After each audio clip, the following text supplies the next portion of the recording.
This chapter doesn't speak of visions or dreams, but of a divine miracle. It tells the tale of King Belshazzar, who during a lavish feast for his officials ordered the golden and silver vessels that his grandfather, King Nebuchadnezzar, had pillaged from the Jerusalem temple to be brought forth as dinnerware. During the festivities, an invisible hand appeared and wrote on the wall.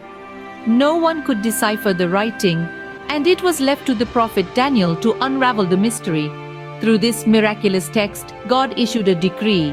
King Belshazzar and his kingdom were to be destroyed by the Medes and Persians. This banquet was akin to a fuse, leading to an explosive revelation. Now, this event in itself was peculiar. The temple had been in captivity for over 20 years, and these religious artifacts were like museum pieces today, their historical value far surpassing their practical use. The unusual action of Belshazzar was clearly targeted, a show of disrespect towards the divine, using these sacred vessels as mere party props. While these items might have been insignificant to others, for the Israelites it was a gross insult. Even Nebuchadnezzar, a tyrant in his own right, never dared to use these sacred temple vessels for drinking wine.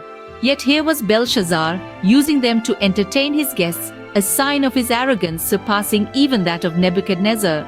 Historically, Belshazzar was the son of Nabonidus, Nebuchadnezzar's son-in-law.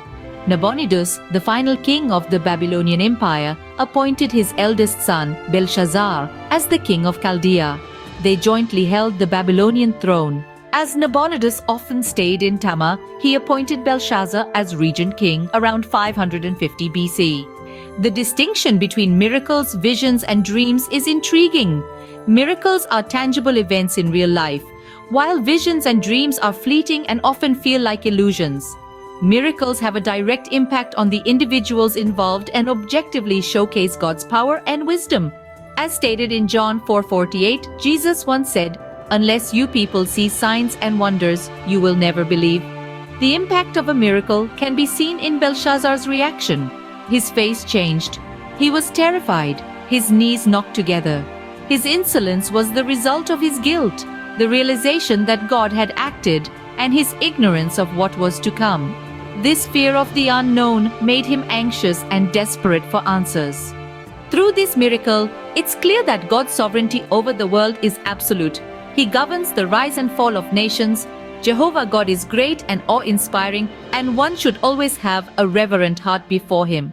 In summary, the tale of Belshazzar serves as a stark reminder of the power of divine miracles and the consequences of human arrogance. It underscores the absolute sovereignty of God and the importance of maintaining a humble and respectful heart in His presence. It's a lesson as relevant today as it was in the days of Daniel.